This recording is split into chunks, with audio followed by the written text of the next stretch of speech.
8월 2일 주일 로마서 8장 12절부터 21절까지의 말씀입니다. 단 한 분의 죽음이 어떻게 많은 사람으로 칭의의 복을 누리게 할까요? 바울은 오늘 본문을 통하여 한 사람을 12번 언급하며 많은 사람이 죄인 되고 의인 되는 원리를 설명합니다. 하나님은 세상을 선하게 창조하셨습니다.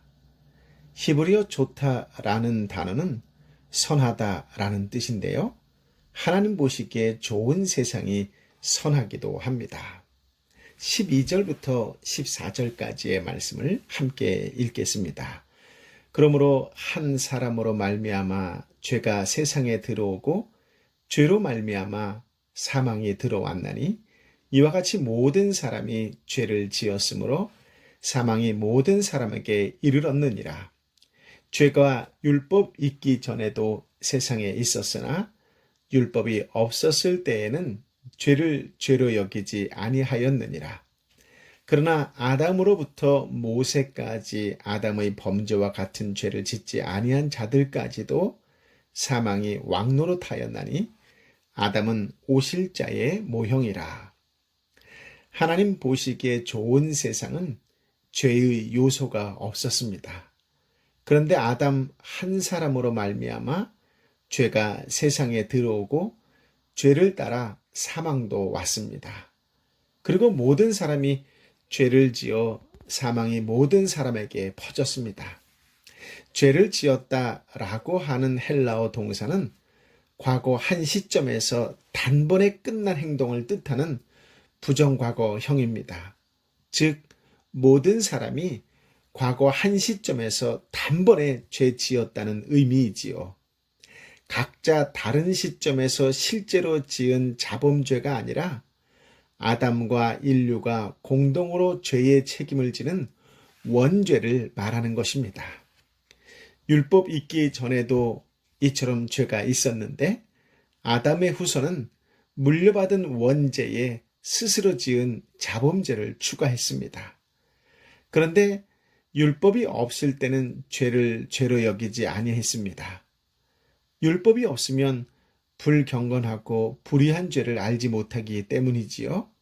하나님께서 죄로 여기시는 죄를 죄로 깨달을 수 없습니다.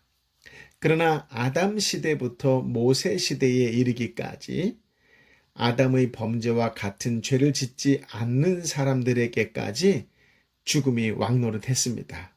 무슨 뜻입니까? 모세 시대 전까지는 율법을 위반하는 형태의 죄를 지을 수 없지요. 왜냐하면 율법이 없었으니까요. 태아와 유아는 아담처럼 죄를 실제로 지을 수조차 없습니다. 그런데도 죄의 싹신 사망이 모든 사람에게 보편적으로 임했습니다. 역사적으로 분명한 이 사실은 하나님께서 기록된 율법을 주시기 전에도 모든 사람을 죄인으로 취급하셨다는 강력한 증거이지요. 죄 지은 아담은 말씀에 따라 죽음의 형벌을 받는 것이 당연해 보입니다. 그런데 그의 후손들 모두가 사망하는 이유는 무엇일까요? 아담처럼 범죄하지 않았으나 아담 안에서 함께 죄 지었기 때문입니다. 인류는 아담의 첫 범죄에 연루되어 있다라고 이야기하는 것입니다. 그래서 하나님은 율법을 위반하지 않은 자도 죄인으로 간주하셨고 실행범이 아니어도 죄값을 물으셨습니다. 아담의 후손은 죄를 지어서 하나님의 원수가 되기보다 하나님의 원수로 태어나는 것입니다. 다윗은 시편 51편 5절을 통하여 이 진리를 잘 깨달았던 것 같은 고백을 합니다. 실로 나는 태어날 때부터 이미 죄인이었고 어머니의 태 속에 있을 때부터 죄인이었습니다. 그렇다면 아담이 책임져야 할 죄값을 왜 인류는 연대에 책임져야 하는 것일까요? 첫 범죄는 아담이 인류의 대표로서 지은 죄이기 때문입니다. 대표라는 측면에서 아담은 오실 자의 표상이요 곧 그리스도의 모형입니다. 모형과 원형은 유사한 측면이 있으나 근본적인 차이점이 있지요. 아담과 예수 그리스도 사이에도 대표라는 공통점과 함께 무한한 차이점이 있습니다. 영향력 측면에서 아담의 첫 번째 범죄는 예수 그리스도를 통한 칭의 은혜에 상응합니다.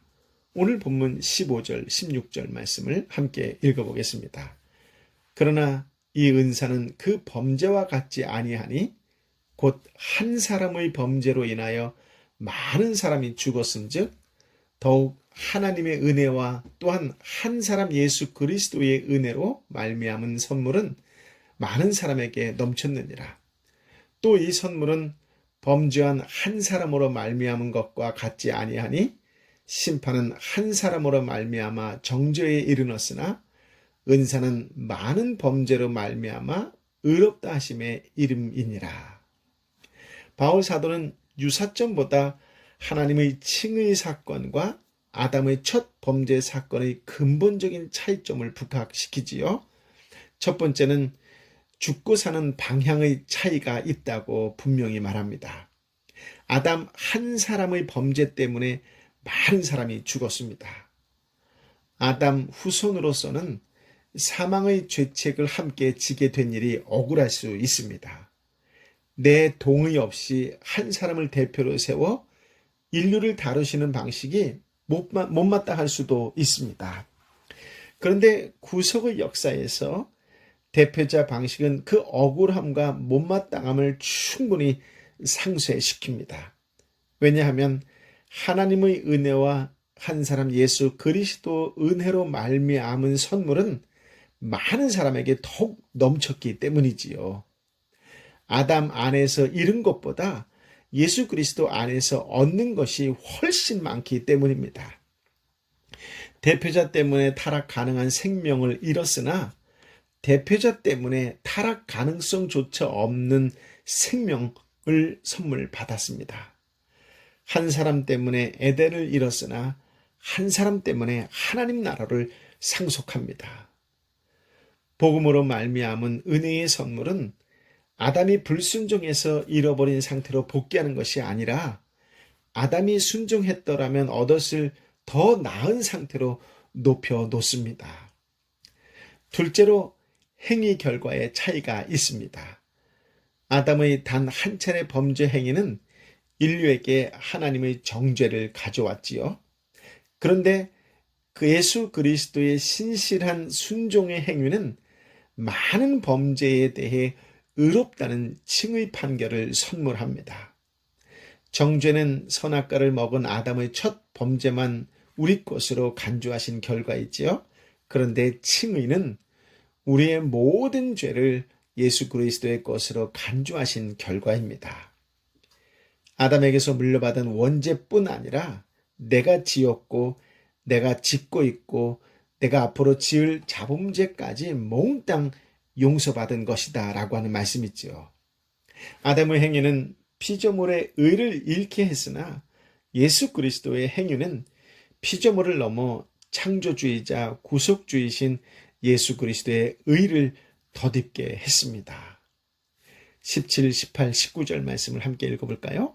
한 사람의 범죄로 말미암아 사망이 그 한 사람을 통하여 왕노릇하였은즉 더욱 은혜와 의의 선물을 넘치게 받은 자들은 한번 예수 그리스도를 통하여 생명 안에서 왕노릇하리로다. 그런즉 한 범죄로 많은 사람이 정죄에 이른 것 같이 한 의로운 행위로 말미암아 많은 사람이 의롭다 하심을 받아 생명에 이르렀느니라. 한 사람이 순종하지 아니함으로 많은 사람이 죄인 된 것 같이 한 사람이 순종하심으로 많은 사람이 의인이 되리라. 세 번째, 인간의 최종 상태에 차이가 있습니다. 아담 한 사람의 범죄는 인류 위에 사망이 왕노릇하게 했지요. 그런데 하나님의 은혜와 의의 선물을 넘치게 받은 자들은 한 분 예수 그리스도 때문에 생명 안에서 왕노릇합니다. 아담의 범죄로 인류는 사형 선고받은 채 태어났지요. 모두가 사망의 세력에 굴복해서 죄의 종노릇을 합니다. 그런데 칭의를 선물하시는 하나님의 은혜는 종노릇에서 해방하는 정도가 아닙니다. 생명을 선고해서 생명이 우리 위에 왕노릇하는 정도도 아닙니다. 죽음을 이기신 예수 그리스도와 함께 생명 안에서 왕노릇하게 합니다. 그렇습니다. 하나님의 은혜는 넘치도록 풍성한 선물입니다. 아담은 모든 측면에서 완벽한 복을 누려본 유일한 사람이지요. 하지만 타락할 가능성이 있는 피조물로서 제한되고 유한한 복을 누렸습니다. 그런데 예수 그리스도 안에서는 그리스도와 함께 상속자 신분으로 영원히 신적 성품에 참여하여 만물을 통치합니다. 이것은 죄와 사망에 굴복할 가능성이 없는 복이며 에덴에서도 실현할 수 없었던 복이지요. 오늘 본문에서 보면 모든이라고 하는 단어는 많은으로도 번역할 수 있는 단어인데요. 아담 안에서 모든 사람이 죽었으나 그리스도로 말미암아 생명을 얻은 자들을 제외하면 많은 사람이 죽었다고도 표현할 수 있어서 문맥에 따라 의미를 잘 헤아려 볼 필요가 있습니다.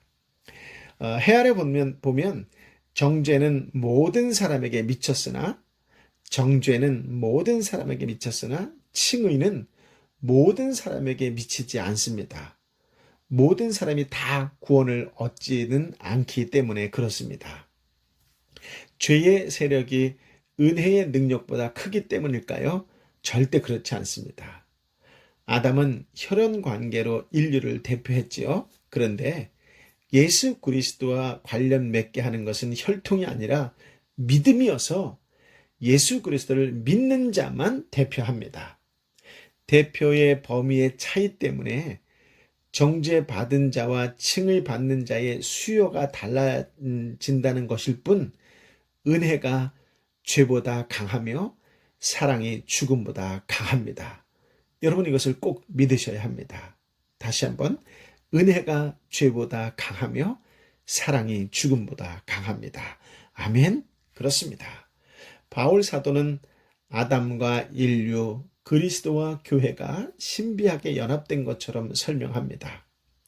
언약이라는 것이 대표자 한 사람을 그에게 속한 자들과 한 몸처럼 연합되게 합니다. 이 연합 관계 때문에 아담과 그리스도에게 해당하는 것이 인류와 교회에도 해당합니다.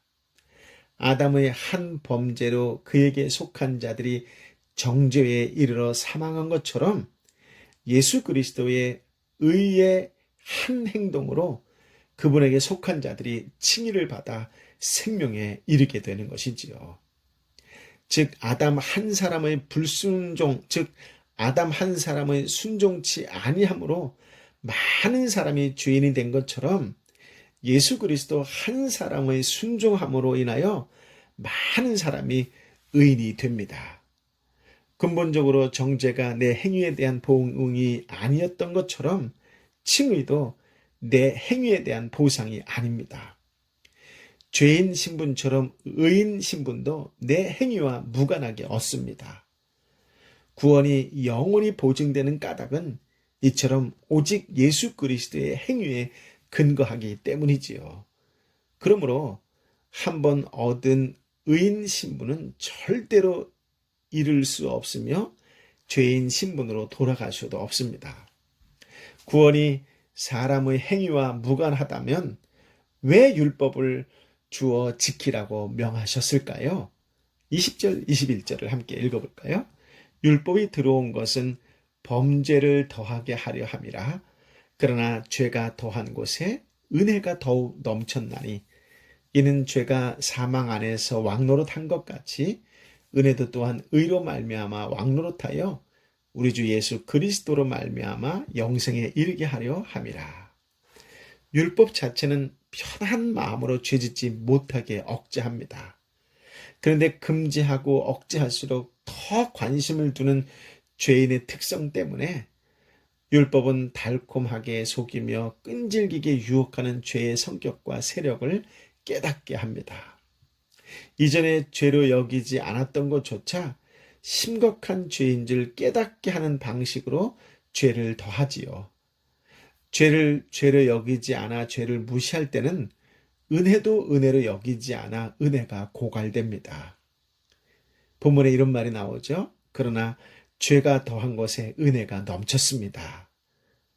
죄와 죄로 인한 비참과 하나님의 진노를 더 깊이 깨닫는 곳에 죄사함과 칭의 은혜도 더 높이 넘칩니다.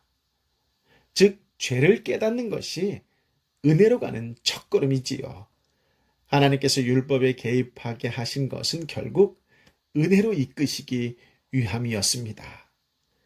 죄가 죽음 안에서 왕노릇한 것처럼 은혜도 의로 인해 왕노릇해 예수 그리스도 우리 주로 인해 영생에 이르게 하려는 것입니다. 죄의 세력이 강하다는 것은 누구나 인정할 것입니다. 우리가 오해하지 말아야 할 것은 은혜는 우아한 분위기의 정서가 아닙니다. 돌발적인 격앙되는 감정도 아니에요. 은혜는 죄를 압도하는 힘이 있습니다. 아멘. 꾸준히 연약하며 여전히 죄인이며 아직도 원수같이 행합니까? 분명한 것은 결국 은혜가 이깁니다. 에베소서 2장 1절에서 5절의 말씀에도 보면 은혜는 죄로 죽은 자조차 살기 때문에 결국 은혜가 이긴다라고 하는 것이지요. 구속의 역사는 신실하게 죄를 이겨온 은혜의 역사입니다. 은혜는 구속받은 성도의 신앙을 보조하는 역할만 할까요? 아닙니다. 왕노릇합니다. 죄와 사망이 왕노릇하는 세상에서 은혜가 왕노릇한 증거가 바로 성도인 우리입니다. 은혜 없이는 교회가 세상 속에 존재할 수조차 없습니다. 한 번 받은 은혜는 죄와 대적하게 해서 성화로 이끌며 마침내 영화에 도달하게 하지요. 이 모든 것은 은혜의 능력이 죄의 세력을 압도하기에 가능합니다. 하나님의 은혜는 시시한 선물이 아니에요. 자칫 실수라도 하면 다시 죄인의 상태로 돌아가 버리게 하는 그런 불안한 선물이 아닙니다. 한번 은혜 받은 자를 절대로 구원에서 탈락하지 않게 붙들어주는 견고한 선물입니다. 비록 내가 잠시 혹은 장기간 그분을 신실하게 붙들지 않을 때조차 그분의 강력한 손으로 나를 붙들어 주시는 선물입니다. 다시는 죄와 사망이 왕노릇할 수 없게 하는 선물이지요. 하나님은 이러한 은혜를 우리에게 선물하셨습니다. 아멘. 사망의 왕노릇은 우리의 수납 절차 없이 자동으로 진행되었습니다. 그런데 하나님의 선물은 우리가 수납하는 절차가 필요합니다. 무슨 말이냐면 아담의 혈통에 속하는 일은 인류에게 자연스러운 삶의 과정이지만 예수 그리스도께 속하는 일은 그분을 믿는 과정이 필요한 사건이기 때문입니다. 죄인으로 태어나는 일은 아담의 후손이기만 하면 되지만 의인으로 다시 태어나는 일은 회개하고 믿는 반응이 필요합니다. 아직 그리스도께 속하지 않으셨다면 하나님을 향해 닫힌 마음을 활짝 열고 복음을 영접하실 수 있기를 바랍니다. 오늘 그런 놀라운 은혜가 또 영생의 복이 시시때때로 저와 여러분 한 사람 한 사람 가운데 차고 넘치도록 임하게 되기를 예수님의 이름으로 축복합니다. 아멘.